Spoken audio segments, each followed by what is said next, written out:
Olá aos ouvintes do programa Que Negócio é Esse?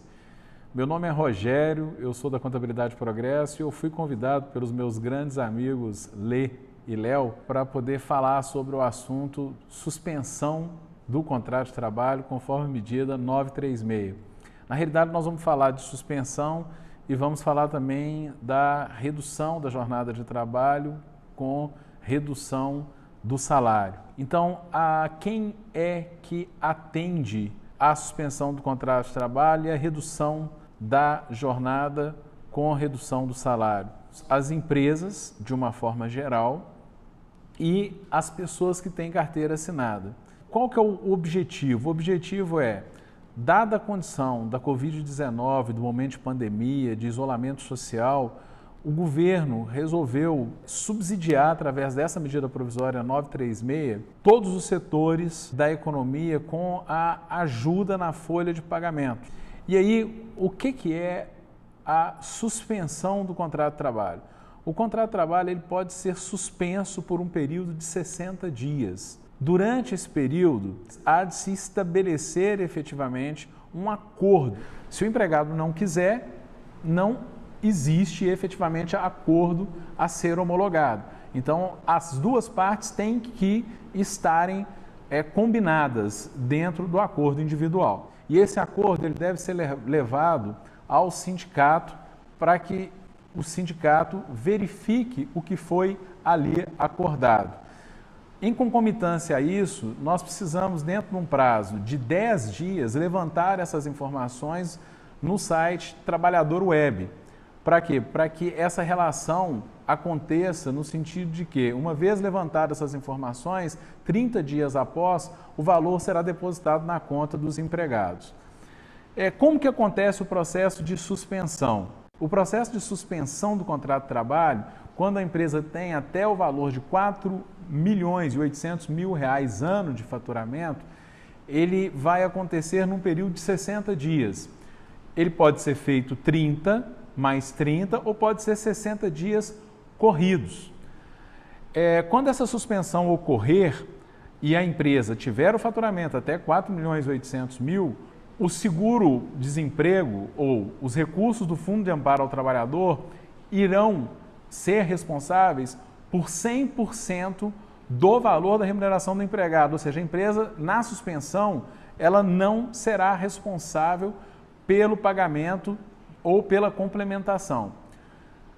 Se a empresa ela tiver um faturamento acima de R$ 4.800.000, ela terá que fazer uma complementação do valor do salário no valor de 30% do valor da remuneração. E o governo vai pagar o valor de 70% do valor do seguro-desemprego que essa pessoa haverá de receber. Então, há de se respeitar a tabela do seguro-desemprego. Tanto na suspensão do contrato de trabalho, quanto na redução da jornada com redução da remuneração, em ambos os casos, o empregado ele tem que ser notificado 48 horas antes, para a assinatura do contrato. Agora nós vamos falar da redução da jornada com redução do salário. O período desse contrato, desse acordo, e se é acordo, tem que haver anuência das partes, patrão e empregado, ele tem um período de 90 dias, a efetiva redução. Então, eu posso fazer a redução da jornada de 25%, de 50% ou de 70%.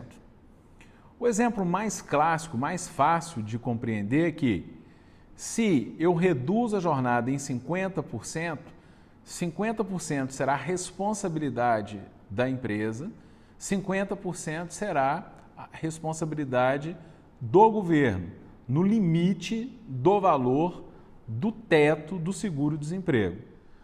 Senhores, após esse conjunto de informações sobre a suspensão do contrato de trabalho e sobre a redução da jornada com redução do salário, nós temos que dar como manifestação que no dia 6 de abril de 2020, o Partido Rede de Solidariedade ingressou como ação no Supremo Tribunal Federal uma ação de inconstitucionalidade. O ministro Ricardo Lewandowski, ministro da Suprema Corte, deferiu parcialmente o pedido.